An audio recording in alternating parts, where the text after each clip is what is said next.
Gad ati sheri ngutegereje rero mu rugo ndagira ngo nyine uze tuba ariwo twambarira twese.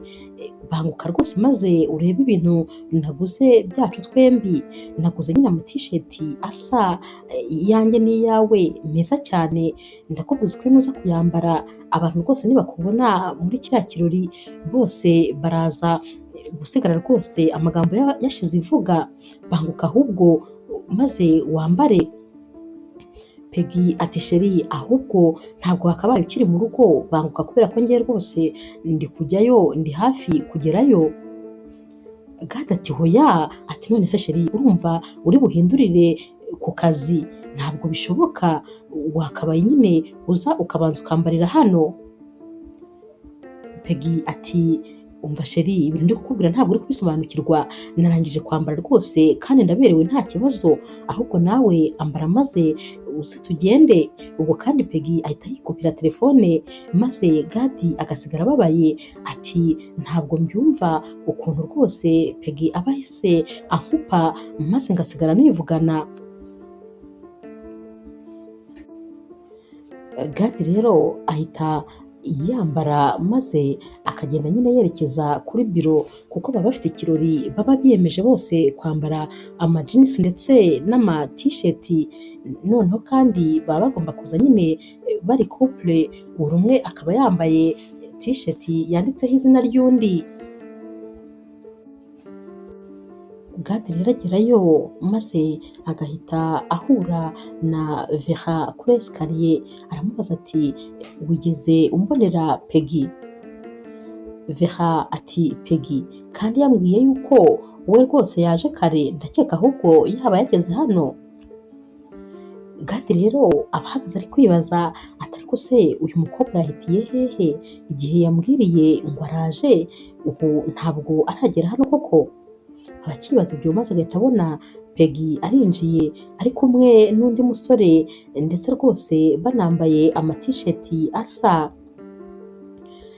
Gad rero ananirwa kwihangana maze agahita akurura Peggy agahita amwinjiza mu cyumba ati nta soni, ati urabona ukuntu wambeshye ngo urambaye, nyamara rwose wambaye tisheti isa n'iy'uriya musore, uriya se ni muntu ki kuri wowe? Peggy atumva rero nkubwire njyewe nambara ibyo nshaka kandi nkora ibyo nshaka, ntukankontorore, ntabwo ndi umwana, ikindi kandi ntabwo ndi umugore wawe. Ubwo nyine nahisemo kuba ndi bube rwose ndi kumwe n'uriya musore, nawe ushaka undi mukobwa muze kuba muri kumwe, ntabwo numva kandi ibyo birenze. Gad ati urambabaje si kukubeshya, umunsi nk'uyu twari twasezeranye rwose ko turi kumwe, nyamara rwose urantengushye. Gusa Gad ahita yigendera maze agasiga Peggy ahagaze aho. Gad rero kwihangana biranga neza neza maze agahita yitahira. Vera rero nawe rwose umukobwa uba usanzwe yikundira Gad, ariko nyamara akajya abona rwose uyu musore we atamwitayeho kuko uyu musore aba akunda Peggy cyane kandi nyamara bose baba bakora ahantu hamwe, baba baziranye. Vera rero abona Gad atashye rwose atishimye kuko rwose byamubayeho aba yabibonye nawe, ahita rero amukurikira maze akagenda buhoro nyine inyuma ye. Gad rero arataha yagera mu rugo agahita atangira kunywa inzoga kandi zikomeye, ahita afata telefone ye agatangira kureba amafoto ya Peggy imwe ku yindi agenda ayazuminga maze akayitegereza. Uko yareba niko rwose aba agotomera, aba ari kumutekereza ukuntu ari kumwe n'undi musore maze akarushaho kugotomera. Vera rero araza maze akamuturuka inyuma akaza agahita amufata mu nda, agahita amuhindukiza maze akamuhobera. Gad rero nawe rwose uba bifitiye agahinda ahita ahobera uyu mukobwa cyane, maze Vera akamubwira ati icara rwose maze uhumeke, ndakwinginze kandi rekeraho kunywa inzoga zingana gutya, nta mpamvu rwose zo gusinda wiyahuza inzoga, ahubwo ngwino nyine natwe tujye mu birori kubera icyo uri kwitesha ibyishimo by'uyu munsi. Gad ati ndakubwiza ukuri ahantu ntashobora rwose no gukandagira ni muri biriya birori. kuva rwose nzi neza yuko hariyo Peggy, noneho kuva namubonanye n'undi musore nta kubeshya ntabwo rwose najyayo, sinshaka rwose kongera kwibabaza, ahubwo wowe mbwira ahantu hose ushaka kujya maze rwose njye nawe tujyane, ariko atari muri biriya birori, ndaguherekeza nta kibazo ahantu hose wifuza. Uyu mukobwa rero ahita amwenyura maze agahita amwongorera ati urabyumva ute se twigiriye iwanjye maze tugakomerezaho ikirori, tukagenda tugateka tugafata amafunguro maze tukananywa, mbese natwe tukamera nk'aho turi muri kiriya kirori ariko turi babiri. Uyu musore rero ahita amwenyura maze Vera ati nibyo nashakaga rwose, nifuzaga kukubona uri guseka. Ahita amufata akaboko ati ngaho ngwino twigendere, aramujyana rero akamujyana nyine mu rugo kwa Vera, bahita bajya mu gikoni maze bagatangira gutegura amafunguro. Aratungana maze bagategura, bakazana nyine amawayini meza rwose kandi ahenze, maze bagatangira nyine guserebura ari bo bombi babiri. Barishima rero maze bakikorera umunsi rwose, kuba batagiye mu kirori ntacyo biba bibatwaye, cyane cyane ko na Vera nta muntu uba wari kumuherekeza, n'ubundi aba ari wenyine.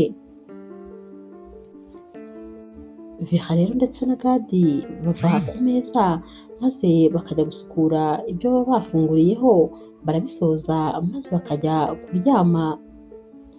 Gusa nyine Gadi ashaka gukora kuri Vera maze Vera akamubwira ati hoya ntabwo rwose ibyo nabikwemerera, kubera yuko ubu rwose ntabwo meze neza, ntabwo utekanye, ni ukuvuga rero ko icyemezo wafata ubu ngubu ntabwo rwose cyaba ari cyiza kuri wowe, naba rwose nguprofese muri ibi bibazo nkagufatirana kandi ntabwo mbishaka.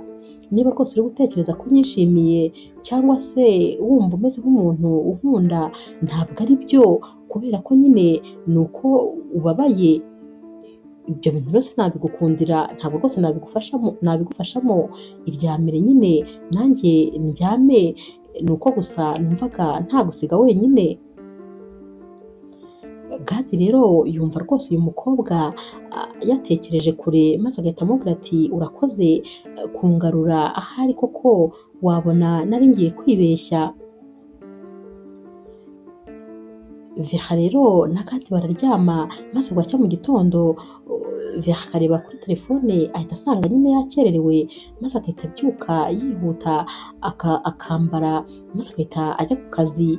Asiga rero yandikiye akandiko Gadi ati nubyuka urasanga ibintu byose nabiguteguriye, ntugire ikibazo kandi wisanzure rwose, umere nk'aho ari iwawe, ukora icyo ushaka cyose nta kibazo, urasanga naguteguriye amafunguro araba ari muri firigo, ubwo uraza kuyashyushya nyine muri micro-onde maze ufungure kandi ugire umunsi mwiza.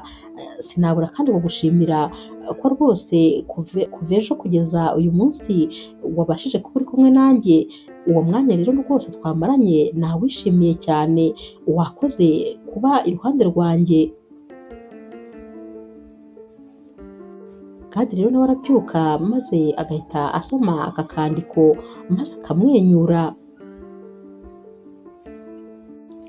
Gadi rero ahita ajya gufata ibya mu gitondo, amara kubifata rero maze agahita ataha. Aba ari gusohoka rero maze agahita ahura na Elisa. Elisa rero ni umusore uba rwose utereta Vera, gusa uyu musore aba ari umunyamahane cyane, aba rwose atajya yumvikana. Ikindi kandi aba amaranye igihe kinini na Vera, ariko rwose ubona ibyo kubana nta birimo.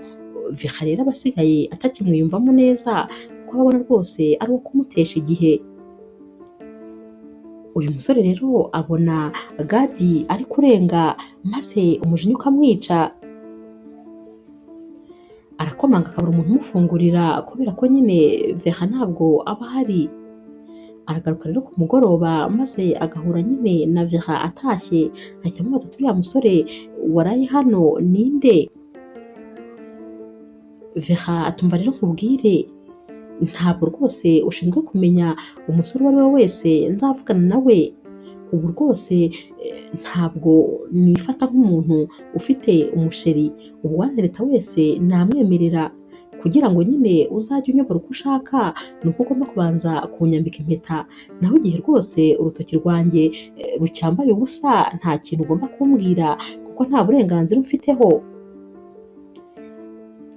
Elisa rero ahita arakara agashaka gukubita Vera.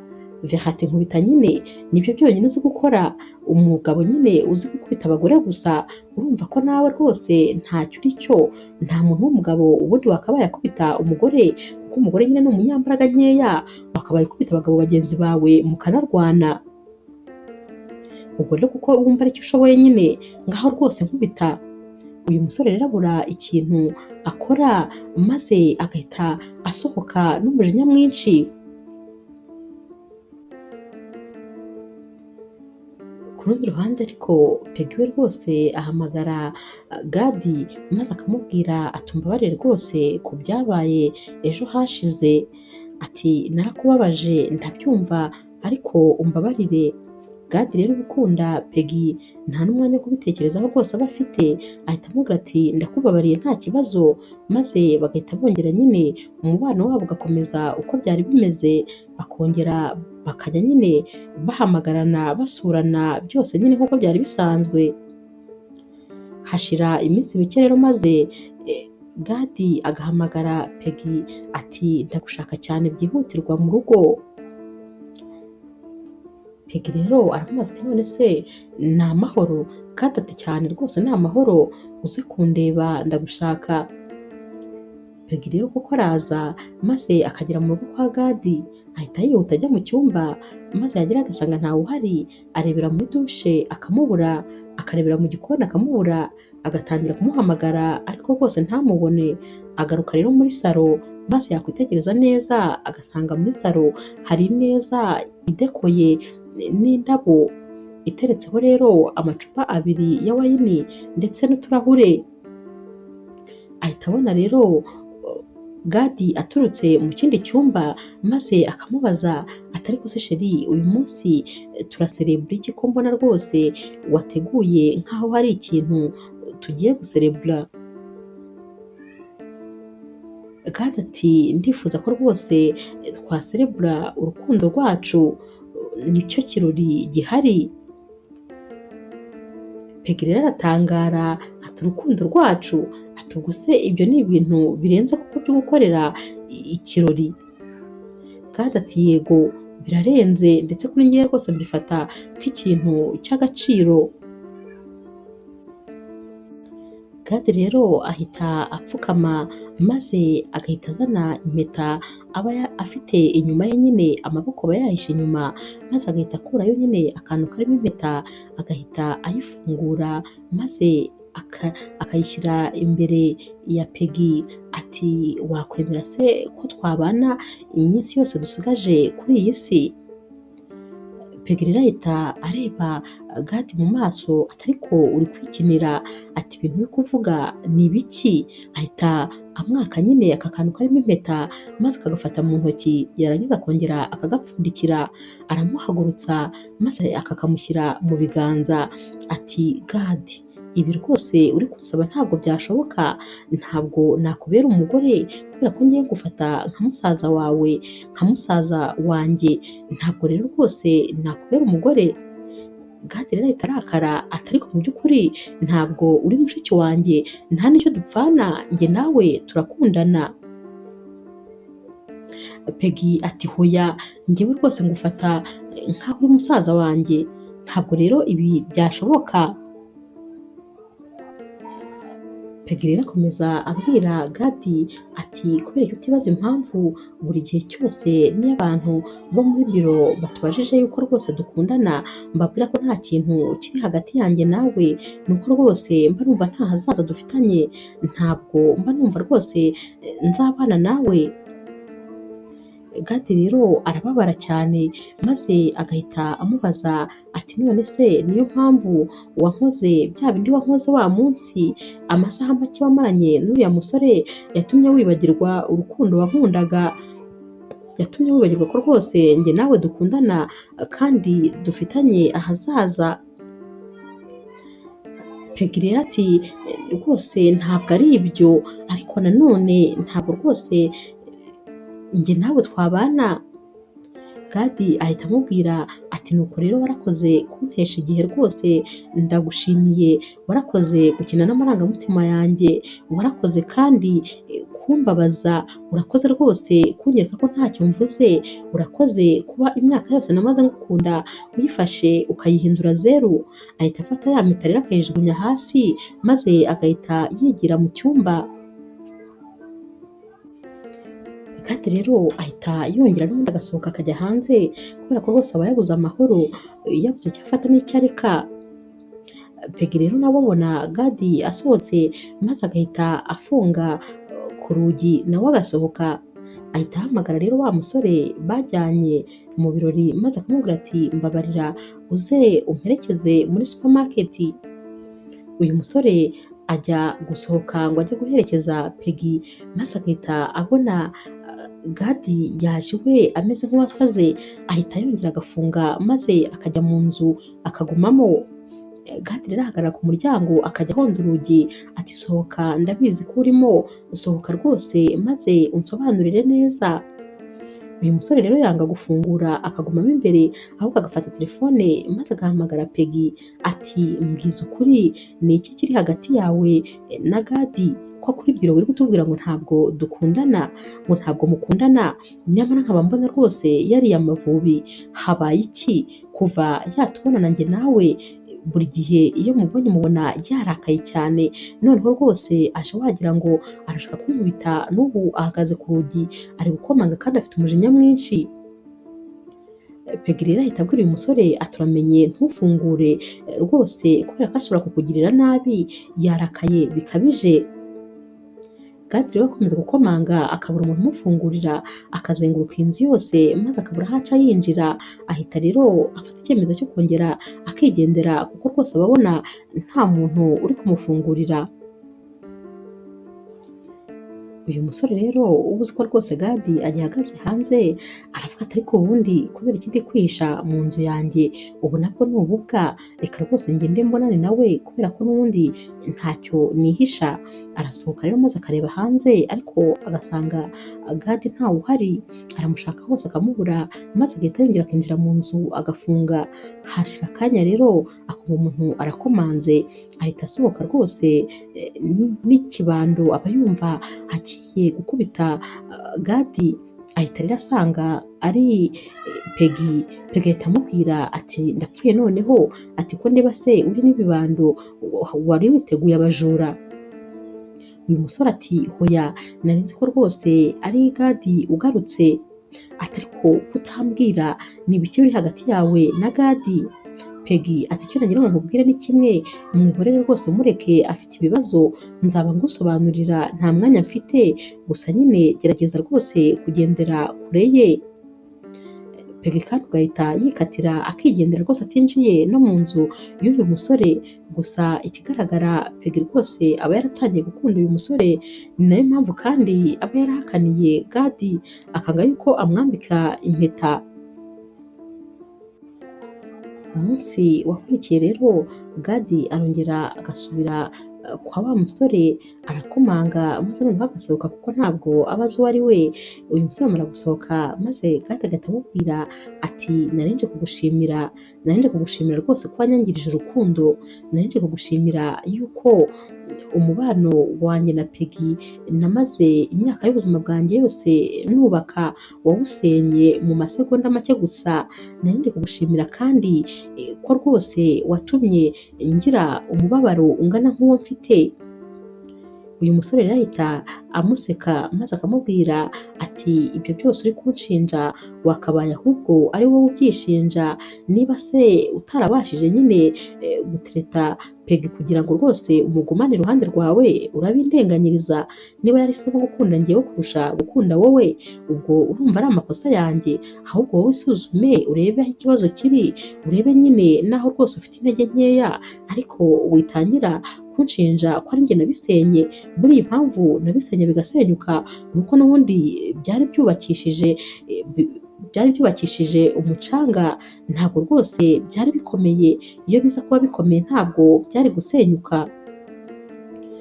Gadi rero ahita abwira uyu musore ati komeza wisetse gutyo, ati ntabwo uzi ko rwose ubu natangiye kuba umwanzi wawe, ati kandi nyine nzakuba hafi kurusha imyenda wambaye, ku buryo rwose uzatangira kumenya kugira umwanzi ukwegereye uko bimera, ntabwo nzagukuraho ijisho, ndakureba kandi rwose ndi kumwe nawe, nzagukurikira aho uzajya hose, ntutekereze ko wantwarira umukunzi ngo birangirire aho ngaho. Uyu musore abwira Gadi ati uri kuntera ubwoba se? Ati ntabwo mfite rwose habe na gatoya. Uyu musore w'inshuti ya Peggy rero ajya ku kazi yarakaye, ahura na Peggy maze akajya kumuhobera. Uyu musore ahita amusunika n'ikiganza ati ntunkoreho, nta soni, urabona ukuntu wanteje Gadi, uzi ko n'uyu munsi yaje rwose mu rugo rwanjye, gerageza rero ukemure ibi bibazo biri hagati yawe nawe, waratubeshyaga ngo ntacyo mupanga, nyamara mwarakundanaga imyaka y'ubuzima bwawe bwose, kubera iki wambeshye? Ntabwo nshaka no kuguma muri ibi bibazo, bikemure rwose kandi ntutume rwose bigera kure. Ahita amucaho rero yihuta anarakaye ati genda wumvikane n'umugabo wawe maze rwose mumvane mu bibazo byanyu. Peggy rero areba ukuntu uyu musore yamurakariye, maze agahita agenda akinjira muri biro ya Gadi, ahita amukurura akaboko maze akamujyana nyine ahantu hiherereye, ahita amubwira ati umva nkubwire rwose ndeka gukomeza kungendaho, kubera iki wagiye gutonganya uriya musore w'inshuti yanjye? Ni njyewe naguhakaniye, nakubwiye ko rwose ntabasha kuba umugore wawe, ariko ntabwo ari wowe waguhakaniye, ibi bintu nta ruhare abifitemo, ni amahitamo yanjye rwose. Ubwo rero rwose rekera aho ngaho gukomeza kungendaho, urabizi turacyakora mu kazi kamwe ndetse rwose tunavugana nk'abantu b'inshuti zisanzwe. Ubwo rero icyo nanze ni uko nanze ko twabana gusa, ariko ibindi byose biracyahari.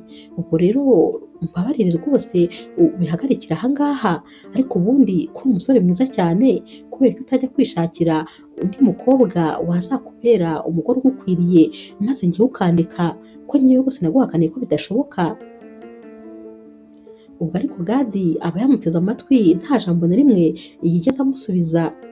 Peggy rero ahita amusiga aha ngaha maze agahita amubwira ati bitekerezeho neza kandi rwose umva inyuma, niba narakubwiye ko ntakigukunda ntabwo rwose ngukunda, ubwo ndeka.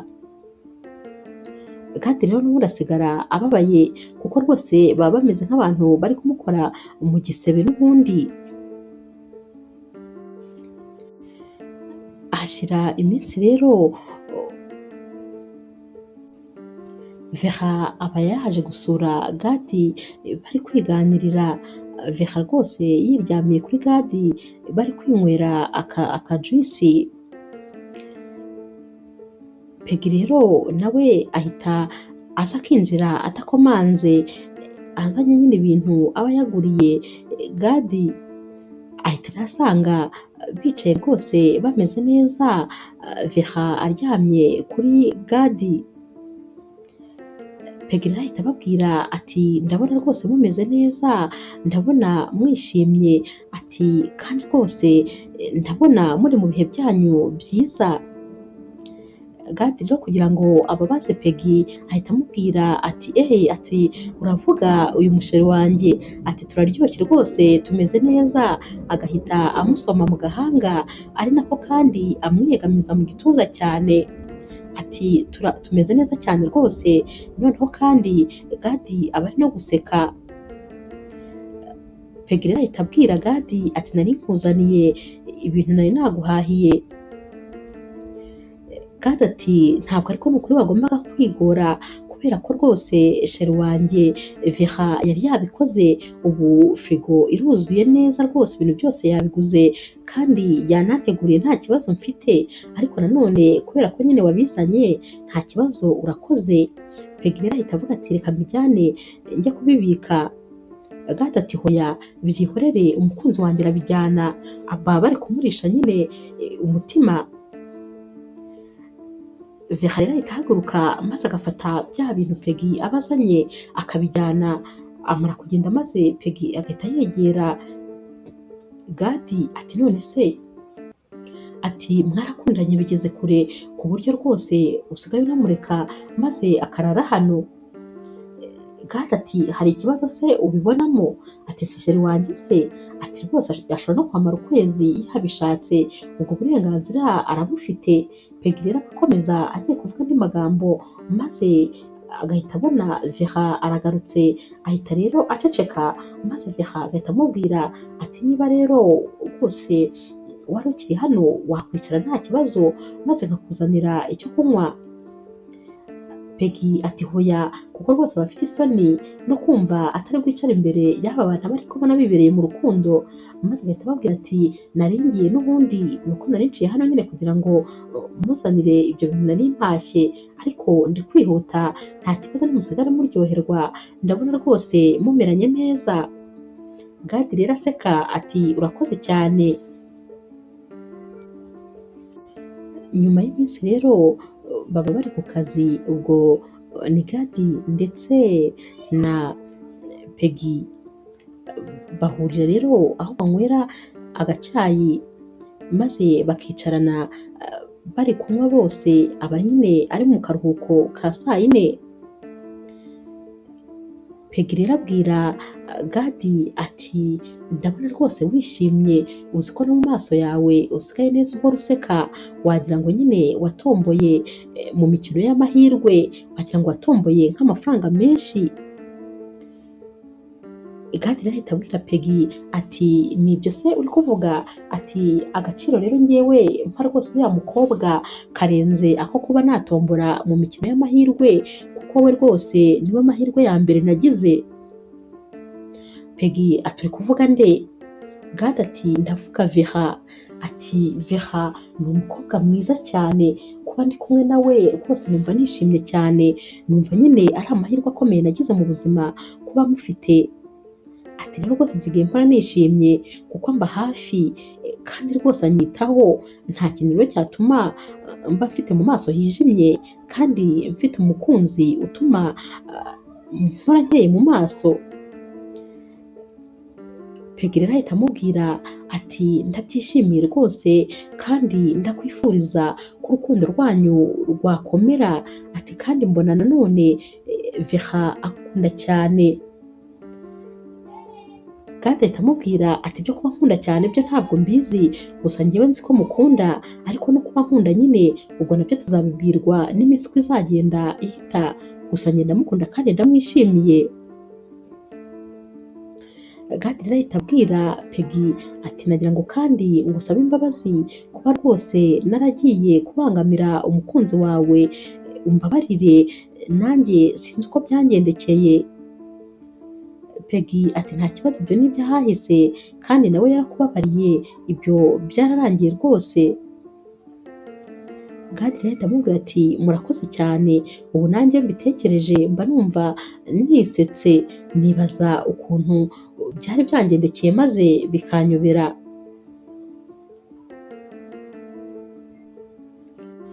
Baba bakiri kuganira rero maze hagahita haza Vera akabwira Gadi ati Gadi wari wanyemereye ariko uko rwose uri buze kumperekeza muri poze maze nkagira ibintu bimwe na bimwe njya kugura ku isoko nkeneye. Gadi ati uzi ko nari nabyibagiwe ariko n'ubundi minota iracyahari, reka rwose nguherekeze.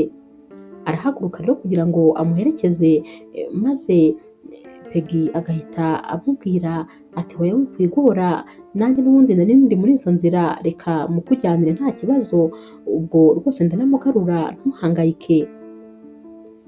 Gadi rero ahita amubwira ati nta kibazo, cyane cyane ko nyine aba bakobwa mbere rwose baba bari inshuti, aba yumva rero nta guhangayika kurimo, arabareka nyine bakajyana.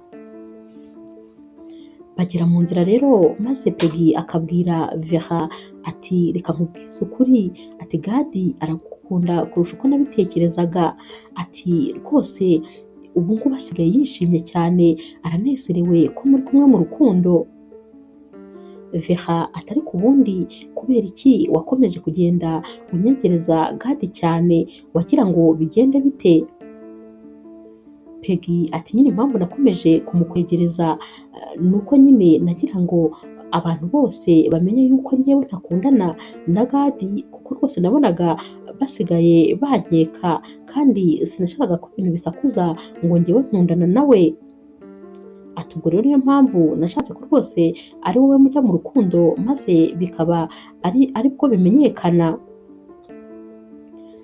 Vera ati none se ntabwo ukimukunda?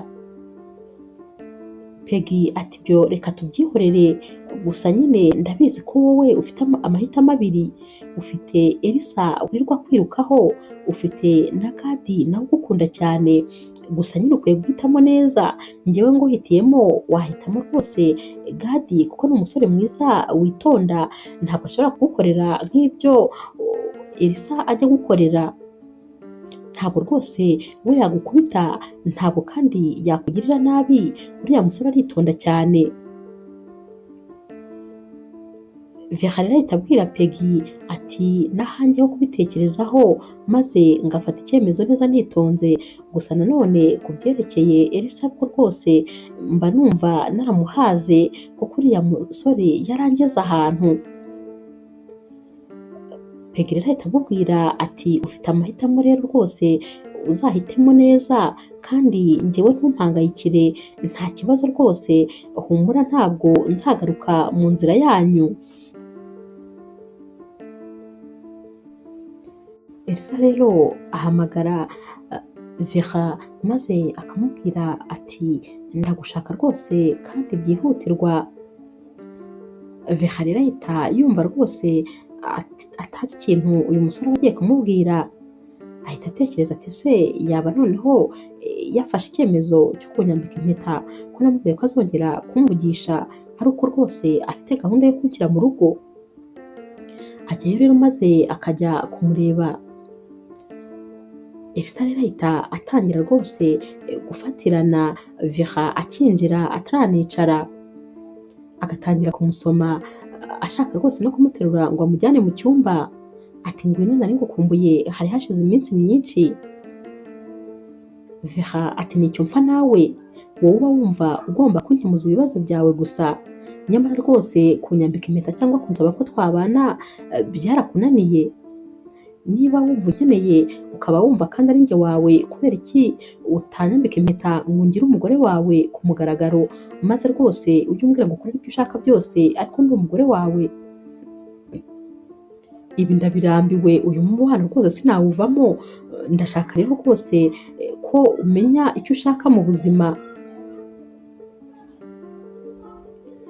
Abakiri aho rero maze Gadi nawe ahita amuhamagara ko rwose aba amukeneye.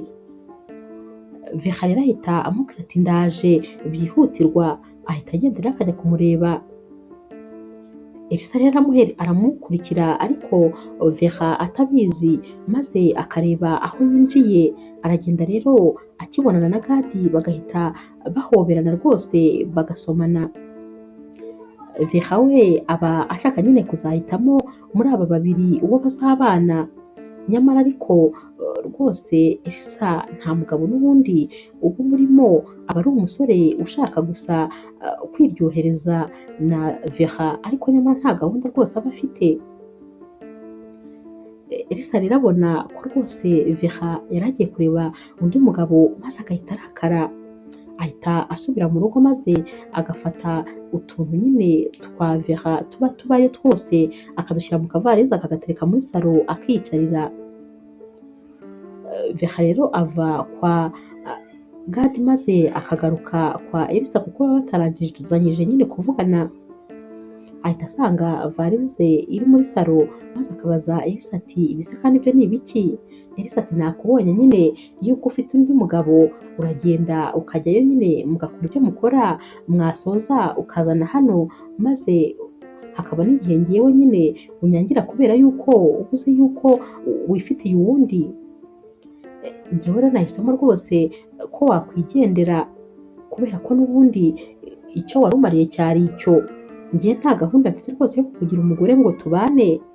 ntayo mfite.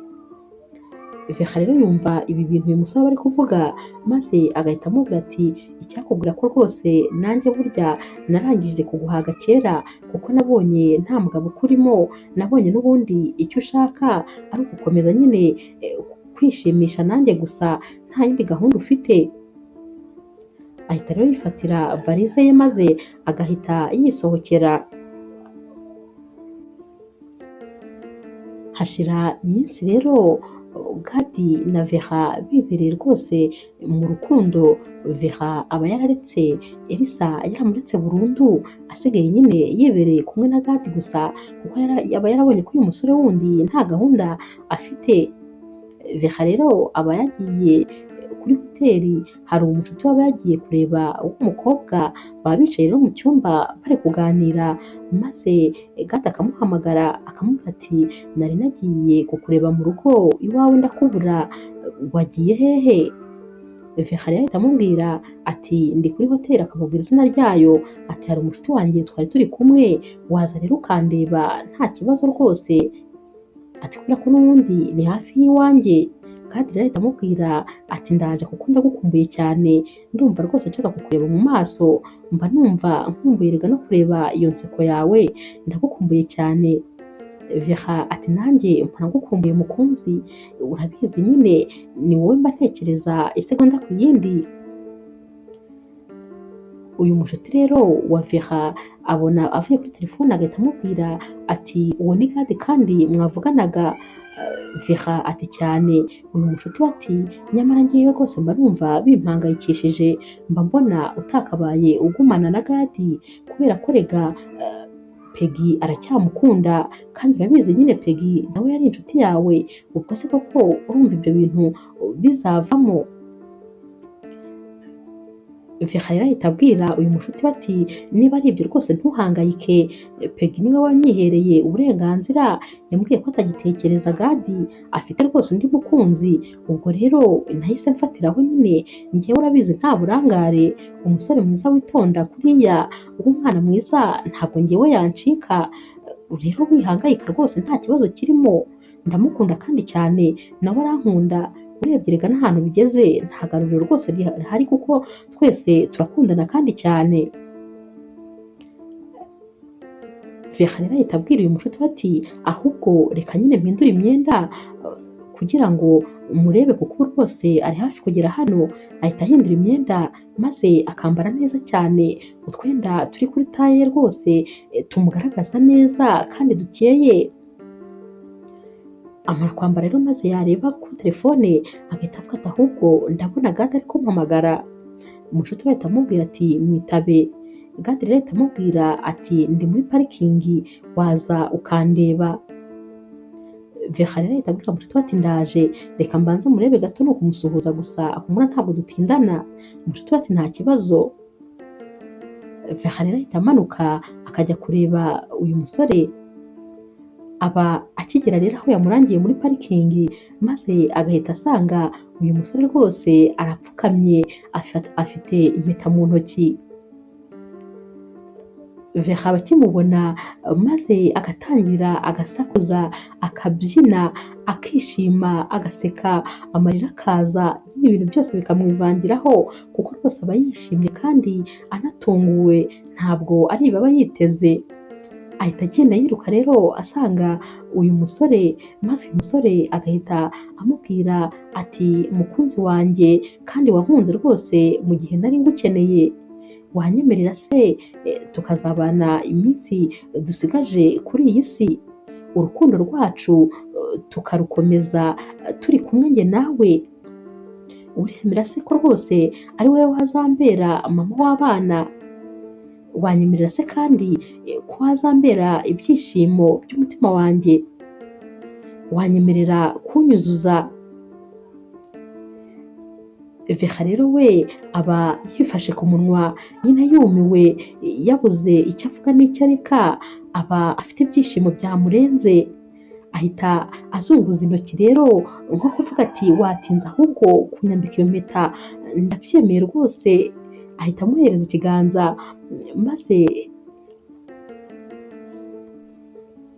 Gadi Gadi agahita amwambika iyi mpeta, arahaguruka rero bagahoberana maze akamusoma ati ndagukunda cyane umukobwa mwiza w'igikundiro, gusa nta n'umwe utakwifuza gukundana nawe. Vera rero nawe ati nanjye ndagukunda cyane rwose kuko nawe uri umusore mwiza kandi warankunze unkunda by'ukuri, unkunda nta na kimwe witayeho, wankunze nyine uko ndi, uko umbona ni uko wankunze, wihanganiye amadefo yanjye, ibitagenda byanjye byose warabyihanganiye. Gadi rero aseka arongera akamuhobera cyane akamwiyegereza ati wagira ngo se hari icyo kwihanganira mfite mukunzi, ibyawe byose ni byiza rwose kuri jyewe, ndagukunda cyane kandi ntabwo uzigera wicuza kuba rwose warankunze. Bahita bongera bakarebana rero maze bagaseka. Vera aba yishimye cyane, byamunaniye rwose kwiyakira ko bashobora kuba bamwambitse iyi mpeta, kuko rwose aba ahise akubita agatima kuri Elsa bakundanye imyaka 6 yose, nyamara bikarangira ipfuye ubusa. Mu by'ukuri ariko Gadi baba bakundanye igihe gitoya, ariko urukundo rwabo rugahita nyine rurasa ku ntego. Vera rero arongera akareba iyi mpeta maze akongera agasimbagurika nyine, ariko nyine kubera ukuntu aba yishimye. Gadi ahita amubwira ati rero umukunzi, ntabwo nyine tugiye kubiserebura kubera yuko nari mfite umwanya muto cyane, ariko numvaga ngomba kugutungura kandi numvaga nyine ngomba kumenya yuko uri uwanjye ngatekana, ntazareba hirya no hino maze bakaba barakuntwaye. Ibyo bintu sinabyibabarira kandi rwose sinabyihanganira. Vera arongera akamuhobera ati nta kibazo umukunzi, genda rwose ujye mu kazi nta kibazo, gusa umenye ko ngukunda kandi unkoreye umunsi, iyi tariki sinzigera nyibagirwa na rimwe mu buzima bwanjye. Gadi rero umusore mwiza cyane ubona aseka neza cyane rwose, arongera akareba uyu mukobwa maze akamwenyura, agahita yinjira mu modoka maze akamubwira ati ukomeze kugira ibihe byiza mukunzi, ndagukunda cyane. Vera rero asubira muri hoteli maze akagenda aririmba inzira zose, abantu bose baba bari kumureba bayobewe ibyamubayeho, aba ari kugenda yireba intoki, ari nako rwose agenda akomeza kureba iyi mpeta. Ajya kwinjira mu cyumba rero kirimo umucuti we maze intoki akazishyira inyuma, agahita amubwira ati ibintu byambayeho ntabwo wabyumva, ati muri iyi minota mike mvuye hano ubuzima bwanjye burahindutse, ati wari uzi ko se ngarutse na sitati yanjye ubwayo ihindutse, ntabwo rwose ubu nkiri célibataire, ubu ngubu ndi fiancé w'umuntu. Ahita amwereka urutoki ati wabibonye se? Gadi rwose amaze kunyambika impeta, wa mushuti we rero ahita ahaguruka maze akamuhobera akamubwira ati ndakwifuriza ibyiza byose, nubwo rwose nari mfite ubwoba ariko birumvikana ko uriya musore agukunda bya nyabyo, nanjye rero rwose nkwifuriza ibyishimo, ndabyishimiye cyane rwose. Bahita bishima rero maze bagahita bazana icupa rya wayini batereka tubiserebure. Vera rero atangira kubwira mushuti we ati uzi yuko ubu ngiye kujya mpindura n'ingendo, ati intoki nzajya nzitwara ntya, ari kumwereka nyine ukuntu azajya zitwara imbere kugira ngo abantu bose babone ko yambaye impeta. Ati none se wabibonye ko birenze? Ati wabonye se ko iyi mpeta ari diyama ya nyayo? Ati ntabwo intoki zanjye nshobora kuzongera kuzihisha ukundi, ati mbega ibyishimo ngize, ati birangiye nanjye ngiye gukora ubukwe, ati ariko ndi umunyamahirwe.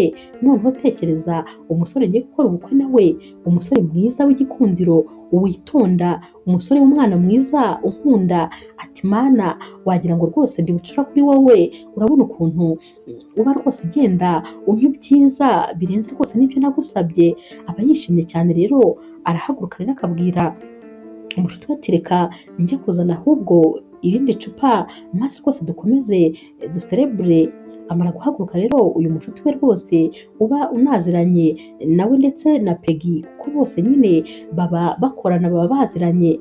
Uyu mushuti we ahita ajya muri dushe maze agahita ahamagara Peggy ati uzi n'ikindi, uzi yuko ubu tuvugana Gadi amaze kwambika impeta Vera? Peggy ati koko se? Ati none se? Ati Vera yavuze ngo iki? uyu mukobwa ati yavuze ngo yego nyine yamwemereye bazahita bakora ubukwe, ati uzi ukuntu yishimye, ati yishimye ntabwo rwose ushobora kubyumva. Peggy rero we rwose uba atarazi ko ibintu bizagera aha ngaha, ahita arakara agafuha maze akenda guturika, wagira ngo rwose abagikunda Gadi, nyamara niwe rwose uba waramuhakaniye ku mugaragaro, ariko yumva ko yambitse undi mukobwa impeta akenda gusara, ariko biba ari nabyo kubera ko we nyine uriya musore aba yarasanze ababona nta hazaza bafitanye, ntabwo rwose aba ari kumwambika impeta cyangwa se ngo amubwire ibintu bizima by'ahazaza, ababona ari ibintu biri aho nyine gusa. Ahita yumva rero afuhiye cyane Vera rwose uba utsindiye umutima w'uyu musore, ahita akupa telefone ntacyo abwiye uyu mukobwa uba umubwiye amakuru mashya. Vera rero nawe aragaruka maze agahita afata telefone agahamagara Peggy akamubwira ati wabyemera ibintu byabaye, uzi yuko ubu rwose njye na Gadi twamaze kwifiyansa, ubu rwose turabafiyanse, ati ikindi kandi yambwiye ko ubukwe bwacu bugomba kuba vuba cyane, gusaba no gukwa bigomba kuba mu byumweru bibiri, yambwiye ko nta mwanya wo guta afite, tugomba rwose kubyihutisha maze tukibanira kuko turakundana kandi nta kintu na kimwe cyaduhagarika, ati ndishimye ntabwo wabyumva, ubu rwose yanyambitse impeta ndumva nezerewe, ahubwo ngwino nyine dusange kuri hoteli maze dukomeze twishimane, ngwino dufashe guserebura, ikindi kandi utangire ubwire inshuti zacu zose izo tuziranyeho ko rwose mfite ubukwe, utangire uzitumire. Aba ari kubwira ibi Peggy ntabwo abazi ukuntu yarangije kubabara yafushye, n'ubu rwose aba ari kubimubwira Peggy yikiriza, ariko nyamara ari kujya akurura iminwa nyine ameze nk'umuntu ufite iseseme, ameze nk'umuntu utishimye, nkaho bari kumubwira ibintu bibi kuko rwose aba yababaye mu buryo bugaragara. Peggy rero ararakara maze akavuga ati ntabwo rwose nshobora gutuma Vera akora ubukwe na Gadi, burya ntabwo nari nzi ko nk'uyu musore bigeze aha, uzi ko numvise neza ko yambitse undi muntu impeta maze nkumva ni nkaho hari igice cy'umubiri wanjye mbuze, wagira ngo rwose hari igice kimwe gipfuye hagasigara ikindi, numvise wagira ngo ntabwo nzi ibintu bimbayeho, uyu musore burya naramukundaga, gusa nyine ntabwo natuma uyu mukobwa bakora ubukwe, uyu musore agomba kongera akaba uwanjye, ngomba kumwigarurira, nta kundi kuntu rero namwigarurira uretse kubinyuza rwose kuri Elsa bakundanaga, kubera ko uriya mukobwa yakundaga Elsa cyane, ndakeka n'ubundi nakongera nkamunyuraho maze akongera akagusha uyu mukobwa, maze ubukwe rwose bugapfa, kubera ko ntabwo yantwara Gadi gutya gusa. Koko rero Vera aba rwose amaze kwimerera neza, imyiteguro igeze kure, yishimye anezerewe, ajya kubona akabona rero Elsa araje arakomanga ku muryango we maze akamubwira ati ubu rwose ndagukunda, ubu numvise ntabasha kubaho udahari, nari nzi yuko kubera ko ukundana n'uriya musore uzahita ujya kubana nawe mu nzu, nyamara rwose siko byagenze, narakomeje ndaperereza ariko nsanga uribana wenyine, ubwo rero byanyeretse ko uri umukobwa w'umutima kandi rwose ntakwiye kuguhomba, ndifuza rero rwose gukora ibyo ushaka byose, niba ari n'ubukwe tuzabukora kandi vuba, nahita nkwambika n'impeta n'uyu munsi ubyemeye, kubera ko sinabaho ntagufite, ndashaka rwose kugaruka mu buzima bwanjye kandi humura nzagufata neza. Gusa aya magambo yose bari kuyabwira Vera, ariko Vera rwose nta jambo na rimwe amusubiza. Elsa rero afata urufunguzo maze akarurambika ku meza akamubwira ati uru ni urufunguzo rw'inzu yanjye kandi yawe, nubishaka rwose uzagaruke, ndifuza ko wazagaruka mu rugo. Vera rero aramwihorera, ariko yamara kugenda agaterura uru rufunguzo maze akarujugunya mu kabati. Nyuma y'iminsi rero Elsa arongera agahamagara Vera maze akamubwira ati ndagushaka rwose, ndabizi ko nyine ubukwe bwawe ari ejo, ariko ndashaka ko tuvugana maze rwose ukitangira ubundi buzima nta kibazo dufitanye na kimwe. Vera rero nawe abitekerezaho maze akavuga ati uyu musore rwose ngomba kumubwiza ukuri nkamubwira ko ntakimukunda habe na gatoya. Ashobora kuba atekereza ko ngiye gukora ubukwe kubera ko nabuze uko ngira, kubera ko ahari we rwose atari yarabimbwiye kera. Nyamara rwose ngiye nkunda Gadi cyane, ngomba rero kubibwira uyu musore akamvira mu buzima, ahubwo nkomeje wa mugani no kumugendera kure simvugane nawe, ibyanjye nawe ntibyazarangira, atazava anansenyera urugo nkamara kwikorera ubukwe maze agakomeza kuzajya ampamagara, ngomba kumwiyama ku nshuro rwose ya nyuma maze akamva inyuma. Vera rero aritegura maze agasanga uyu musore nyine kuri hoteli ahantu aba yamubwiye bahurira.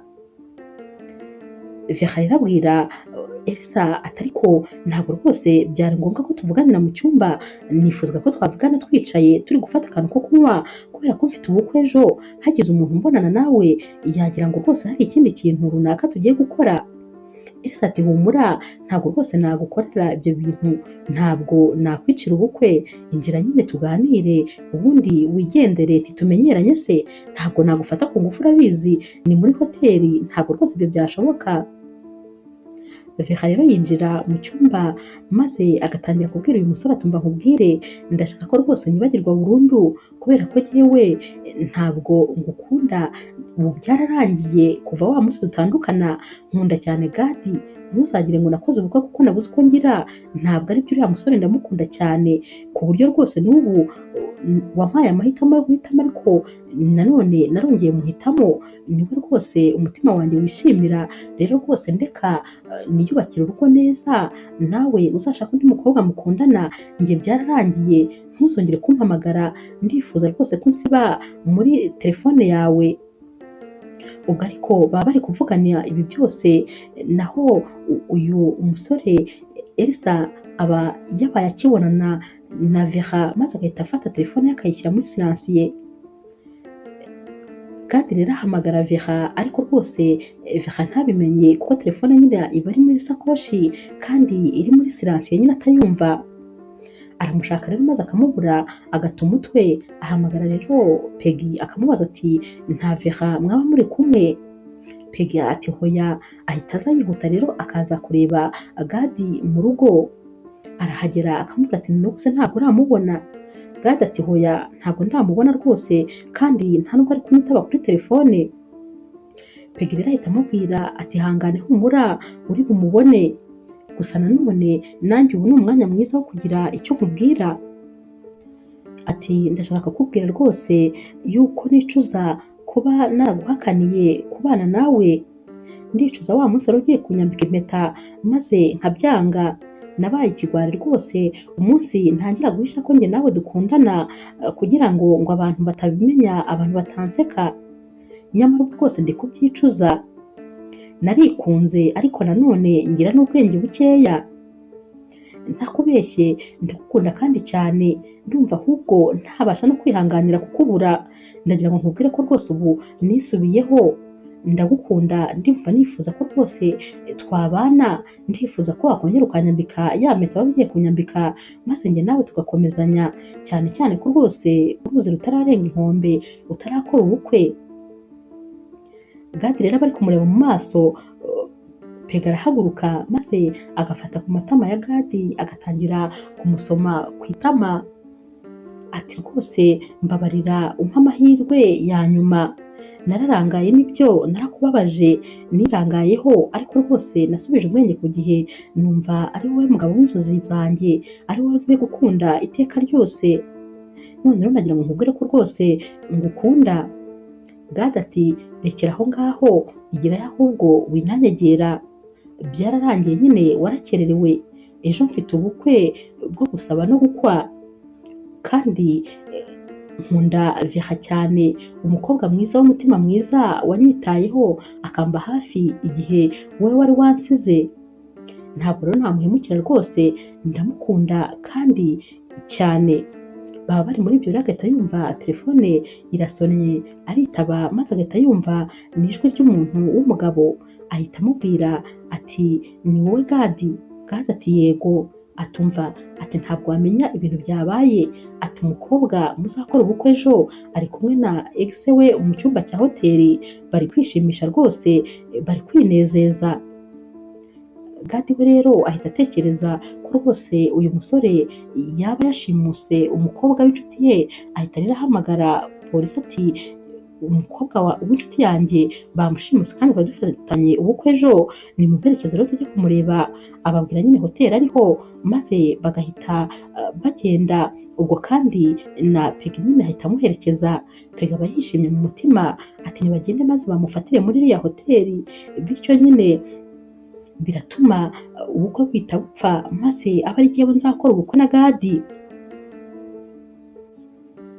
Gadi rero ndetse na Peggy na polisi bajya kuri iyi hoteli, maze bakabwira nyiri iyi hoteli bati rero uradufasha maze tuzenguruka ibyumba byose turebamo, kuko rwose ntabwo tuzi ngo bari mu kihe cyumba.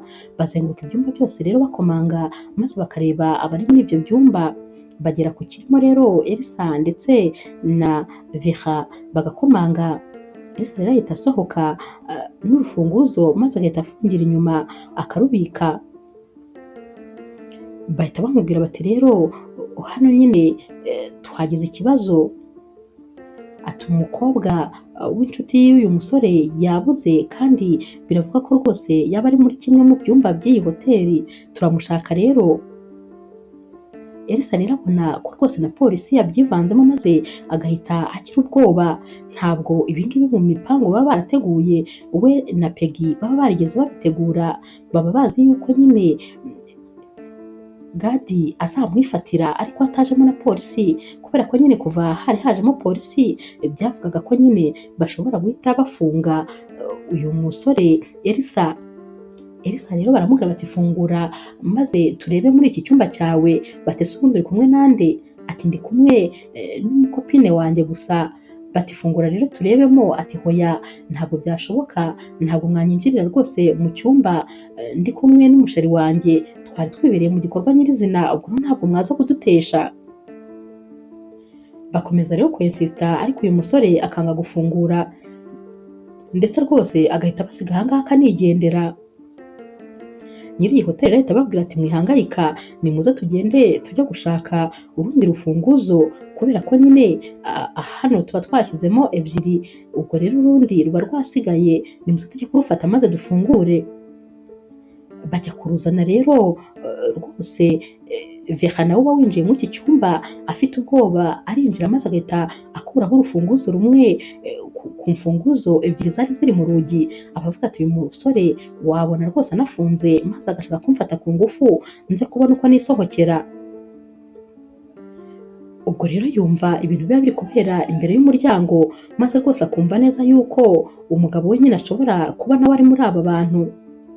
Yumva rero nta kintu yabasha kumusobanurira muri aka kanya aramutse amusanze muri iki cyumba cya hoteli. Uwo mwanya rero bahava bagiye gufata urundi rufunguzo, kuko bagenda bose.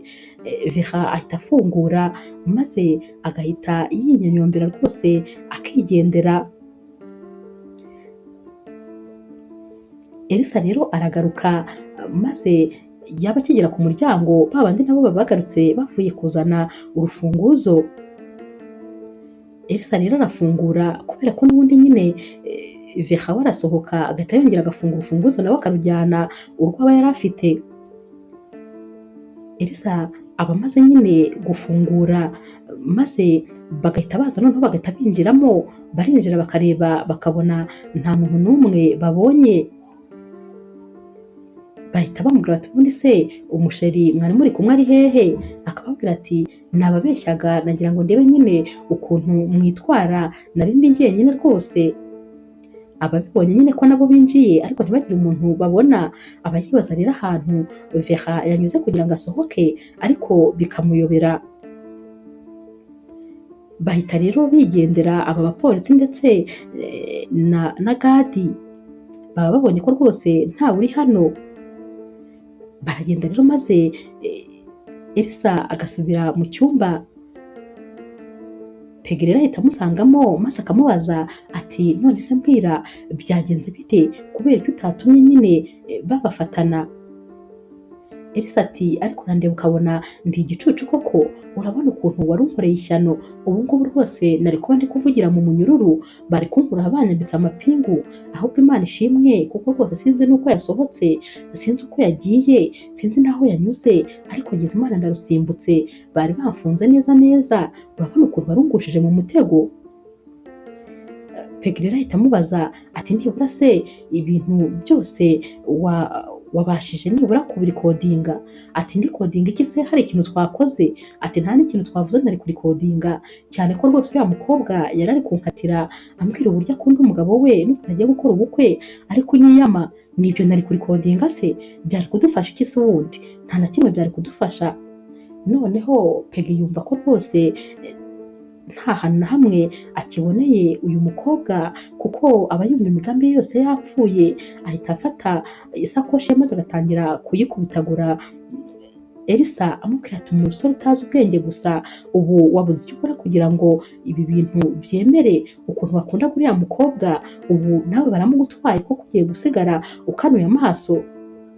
Ahita atangira gukubita n'umutwe ku gikuta rero ati gusa njyewe ntabwo nakwemera ko rwose bantwara Gadi, ntibishoboka, ntabwo uyu mukobwa ibi bintu yabasha kubyikuramo gutya gusa ngo maze antwarire umugabo nsigare nkanuye amaso, ari nanjye kandi namuhaye inzira ngo nagende rwose bakundane, ariko nanjye nagira ubwenge buke, ni gute nemeye kuva iruhande rw'uriya musore? Peggy rero aba yabuze amahoro, amarira ari yose, ari gutekereza byihuse cyane kugira ngo rwose yumve icyo yakora kugira ngo ubukwe butazaba. Gusa nyine aba atarabona igisubizo kuko aba agisigaje amasaha make cyane. Naho rero Vera we rwose arigendera maze agahita ajya mu rugo kwa Gadi. Agerayo agahita amuhamagara ati sheri ko nakubuze, ati nabonye wampamagaye inshuro nyinshi, narindi kugura nyine ibintu bimwe na bimwe bikenewe mu bukwe. Ahantu narindi rero hari urusaku rwinshi, ntabwo nari kumva telefone, igihe mbiboneye nabonye ko wari unkeneye cyane, maze mpita nza niruka kugira ngo rwose menye icyo wanshakiraga, ariko nsanze utari mu rugo. Gadi ahita amubwira ati Imana yo mu ijuru ishimwe, nari nagize ubwoba, nari nzi ko rwose hari ikintu cyakubayeho, tekereza ko umuntu yampamagaye akambwira ngo uri kuri hoteli, ngo uri kumwe n'umu ex wawe. Vera ati hoya rwose barabeshya, igihe hose nigeze mpakandagira, ati ntabwo rwose nigeze mpagera. Gadi rero ahita yishima ati Imana ishimwe rwose ko umeze neza, gusa ngiye kugera mu rugo ndi hafi. Araza rero agahita amuhobera cyane ati mukunzi, umutima wari wamvuyemo, ati nari mfite ubwoba bwinshi. Aba ari kumuhobera maze Vera agahita avugira mu mutima we ati ntabwo wamenya yuko rwose bari bapanze kutwicira ubukwe, njye numvaga ngiye kwiyama umusore, naho rwose bari bapanze ko ari umutego banteze maze bakatwicira ubukwe bakadutandukanya njye nawe. Gusa nanone Imana ishimwe nabashije kuburizamo umugambi wabo. Ibyo nyine nibyo aba ari gutekereza mu mutima we, ari gutekereza uko byagenze, maze agahita avuga ati ntacyo rwose nakwirirwa nkubwira ku byerekeye ibyabaye, kubera ko n'ubundi bishobora kukwangiriza icyizere. Ubwo rero siniriwe mbikubwira, njyewe nzi ukuri, nzi ko rwose nari ngiye nyine kwiyama uriya musore, gusa ntabwo aya magambo aba ari kuyasohora, aba ari kuyatekereza mu mutima we nyine agihobereye cyane Gadi, uba wumva atuje ko aba yongeye kubona uyu mukobwa. Bahita bicara rero maze bagatangira kwinywera ka juisi. Gadi rero abwira Vera ati ariko uri mwiza cyane, ati noneho muri iki gihe turi kwitegura ubukwe ngenda mbona urushaho kuba mwiza, nyamara kubera stress wakabaye rwose uba umeze nabi, ariko ahubwo mbona ugenda urushaho kuba mwiza cyane. Maze Vera ati impamvu ubona ngenda ndushaho kuba mwiza ni uko nawe ugenda urushaho kunkunda, buriya niyo mpamvu uba ubona rwose ndi kugenda mba mwiza kurushaho. Bahita babiseka rero maze bagahita bihoberanira, bagakomeza bakinywera. Baba rero n'ubundi bari kwiganirira rwose, ibiganiro byashyushye, maze telefone ya Gadi gasona, aritaba maze nanone ni ijwi ry'umugabo ryongera kumuvugisha ati umva, ndifuza rwose kuguha ibimenyetso byerekana ko umugore wawe yashakaga kuguca inyuma. Maze Gadi agahita amubwira ati mba nkubwire, nta kintu na kimwe cyerekeranye n'umugore wanjye nshaka kumenya, ahahise ni ahahise, ntuzongere guhamagara kuri iyi nimero ukundi, nta kintu rwose nkeneye kumumenyaho, ndamukunda kandi mukunda uko ari, ibindi byabaye ntabwo nkeneye kubimenya, reka twitegurire ubukwe, mwikomeza kandi kudutesha umutwe, ntuzongere kumuhamagara ukundi wa mugabo we, nubwo ntakuzi, ibyo bimenyetso byawe bigumane ntabyo nkeneye. Ubwo ariko nyine ni Peggy uba rwose wagiye gushaka nyine amavidewo yo muri hoteli kugira ngo yerekane yuko uyu mukobwa uriya munsi koko yinjiye mu cyumba cya Elsa. Ariko nyamara ntabwo rwose Gadi aba akeneye kugira icyo amenya kuri ibi bintu byose, aba adakeneye umuntu umutesha umutwe. Peggy rero noneho agahinda karamwica akumva ibyo birarangiye, gusa nyine ahita yiyakira maze akamenya yuko abuze uyu musore yakundaga maze akamwiryaho. Aricara mu cyumba cye akarira ariko ararira agahogora, yatekereza ko rwose buri buke aba bombi bikorera ubukwe, naho we rwose asigaye aho ngaho nta kintu na kimwe afite, n'uwo yari yaramurutishije nawe rwose atarigeze amusaba ko babana, maze noneho si ukurira akivayo ajya mu mashuka akaryama maze akanga kubyuka, buracya rwose akanga no kuva mu buriri kuko aba yumva atari bujye mu bukwe bwabo. Naho rero Gadi we rwose abwira Vera ati nakunze n'umutima wanjye wose, uyu munsi rero ni uwacu rwose wo kugira ngo noneho twereke ababyeyi ko urukundo rwacu ari ukudatandukana. Aba bombi rero bakora nyine ubukwe bwiza kandi bushimishije burimo imiryango yabo ndetse n'inshuti zabo. Ababyeyi rero babaha umugisha maze bakabifuriza rwose kuzabana akaramata. Ubukwe rero burarangira, n'ubundi ntabwo nyine bahita batahana kuko baba bakoze ubukwe bwo gusaba no gukwa. N'ubundi nyine Vera akomeza kuguma iwabo mu rugo kuko noneho nyine haba habura gato kugira ngo bakore n'ubukwe bwo mu rusengero. Nyuma y'icyumweru kimwe rero nanone bahita bakora n'ubukwe bwo mu rusengero nyine kugira ngo birangirire rimwe noneho bajye kubana. Ubukwe bwabo buba ari ubukwe bw'igitangaza, inshuti zabo ziba zishimye cyane, ababyeyi baba banezerewe, Vera aba akeye aberewe yimakiye neza cyane, naho rero rwose Gadi we aba yambaye kositime nziza ari guseka ubona akeye mu maso. Aba bombi rero bakora ubukwe maze bagataha iwabo, bagera rero mu rugo rwabo baba bagomba kubamo, maze Gadi akabwira Vera ati ntakubeshye ndumva wagira ngo ndi mu nzozi, gusa nimba ndi no kurota uramenye rwose ntunkangure, ntabwo nshaka rwose gukanguka. Vera rero ahita aseka maze akamusoma ku itama ati ntabwo uri kurota mukunzi, turi kumwe kandi noneho ubu ni njye nawe ubuziraherezo, ntakongera gutandukana, tuzatandukanwa n'urupfu. Gadi rero ahita amureba mu maso ati mukunzi wanjye ndagukunda bitagereranywa, wambereye rwose urumuri rwatumye umutima wanjye ndetse no mu maso yanjye hahora hakeye. Ndagukunda cyane rero kandi cyane rwose, nzakuba hafi muri byose, nzakubaha, nzagukunda, nzagutetesha, nzakubera byose wifuza ku mugabo washatse. Barongera rero maze bagahita bahoberana. Inkuru yacu y'urukundo rero ni aha tuyisoreje, mwakoze kuyikurikira. Niba ukunda inkuru z'urukundo zica kuri Zasha TV, ntukagende udakoze subscribe, like, share na comment, ni inkunga ikomeye kuri njyewe. Ndabakunda cyane rero nk'ibisanzwe.